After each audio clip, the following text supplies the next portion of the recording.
The observation deck of Station Orida's 4 hummed with its usual mid-cycle activity, when Lyric first noticed something wrong with the human. The young Nyxari cub had been watching Mara for weeks now, fascinated by the strange bipedal creature who worked in the engineering bay. Humans were rare this far into Hellion-conquered territory, legendary, even. Lyric had heard the stories whispered by adults, humans who fought off Vorsk raptor boarding squads with nothing but maintenance tools, humans who survived vacuum exposure long enough to seal hull breaches with their bare hands, humans who simply refused to die when any rational species would have succumbed. But today, Mara was limping. Lyric's fur bristled with concern as he watched the human drag her right leg slightly, her usual fluid gait disrupted by an obvious injury. His 4 eyes widened. Humans didn't show weakness, everyone knew that. If Mara was limping badly enough for even a cub to notice, something catastrophic must have happened. Without thinking, Lyric bounded toward the nearest comm station and slapped the emergency alert with his paw. Within minutes, the entire command structure of Station Orida's 4 had mobilized. Commander Valor, a towering Draxil with scales that shimmered like oil on water, stormed into the central hub, his elite guard flanking him. "Report which sector was compromised." "Sir," the communications officer stammered, her tendrils coiling nervously. "The alert originated from Observation Deck 7. A witness reported the human engineer exhibiting signs of severe physical trauma." Valor's crest flared deep crimson. A human injured on his station. The implications were staggering. Humans had pain tolerances that exceeded most species' lethal thresholds. They possessed redundant biological systems, remarkable regenerative capabilities, and an almost supernatural stubbornness about remaining functional. For a human to show visible signs of injury meant they were likely operating at what would be 15–20% capacity for any other species. Which meant whatever had hurt Mara was still out there. "Lock down all sections," Valor commanded. "Initiate full security sweeps. Find whatever breached our defenses and neutralized our human." The guards scattered, weapons charging, claws extended. Station-wide alarms began to wail. Mara was only 3 corridors away from the engineering bay when the lockdown sirens began screaming. "Oh, for the love of," she muttered, stopping mid-stride as blast doors slammed shut around her. Red emergency lighting washed over the hallway. Her comm unit erupted with frantic chatter.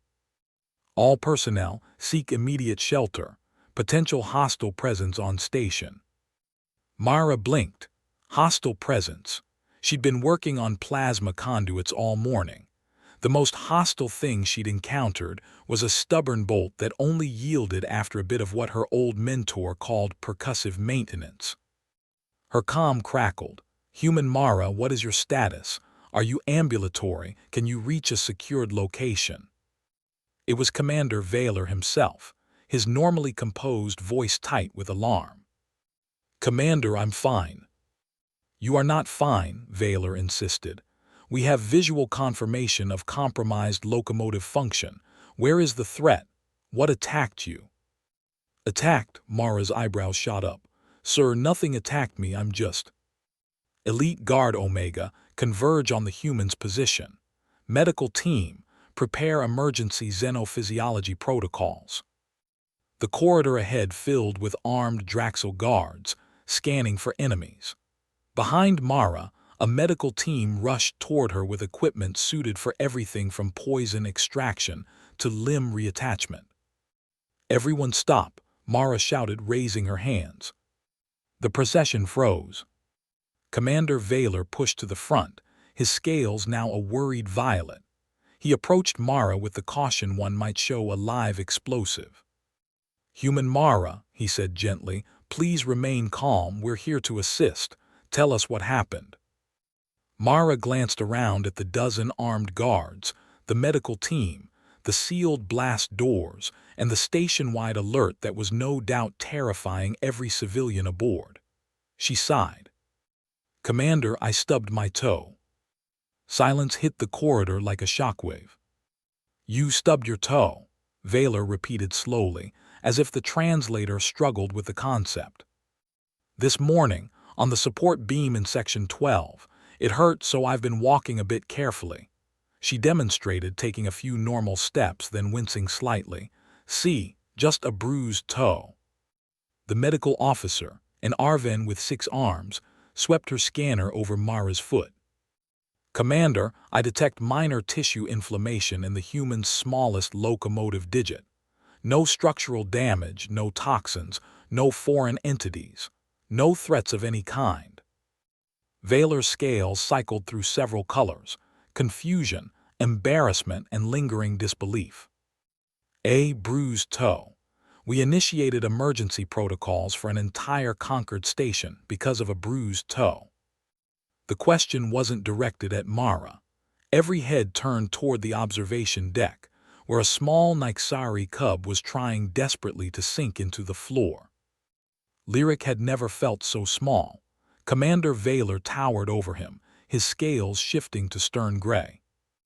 Cub Lyric, do you understand the severity of false emergency alerts? I'm sorry, Commander, Lyric squeaked. I saw the human limping and I thought, everyone says humans don't get hurt unless it's really bad, so I thought she was dying. And Lyric, a gentle voice interrupted. Sierra had crouched to his level, smiling. That was very thoughtful of you. You were trying to help. But I caused all this trouble, Lyric whispered, ears drooping. Mara ruffled the fur between his ears. You cared enough to act when you thought someone was in danger. That's not trouble. That's exactly what makes a good guard. Valor's scales softened to a warm amber. The human is correct. Your instincts were sound, Cub. Your knowledge base simply needs refinement. He glanced at Mara. Perhaps our human engineer could provide some educational material on typical human injury responses. Mara laughed. Sure.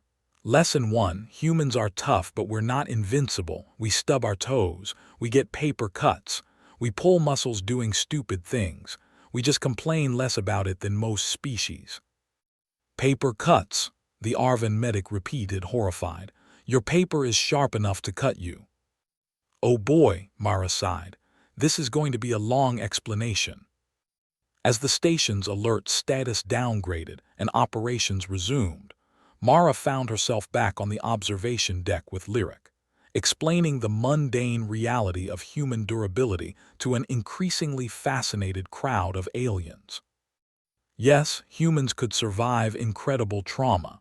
Yes, they could push through injuries that would incapacitate other species. But they also got hiccups, headaches, and sore muscles from sleeping wrong. They were simultaneously the toughest and the most annoyingly fragile species in the galaxy, and somehow that made them even more remarkable. Lyric listened with wide-eyed fascination. When Mara finished, he looked up at her with something like awe. Humans are strange, he declared. Mara grinned. You have no idea.